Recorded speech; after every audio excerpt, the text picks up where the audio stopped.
हैं, सुनते रहते हो। मेरी शायरी एक खास मकसद की शायरी होती है एडीएम साहब।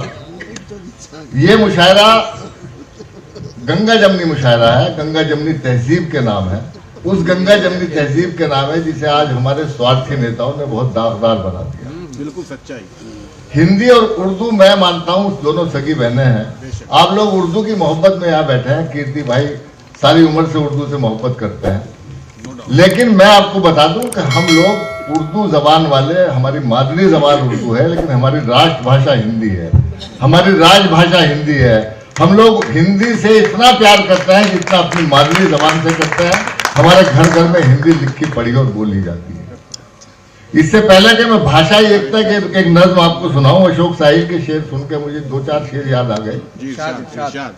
मतलब यूं अर्ज करता हूं कि काश कोई ऐसा मुहूर्त निकाल दे, अरशद भाई, काश कोई ऐसा मुहूर्त निकाल दे वो अपने दिल से सारी कदूरत निकाल दे। काश कोई ऐसा मुहूर्त निकाल दे वो अपने दिल से सारी कदूरत निकाल दे।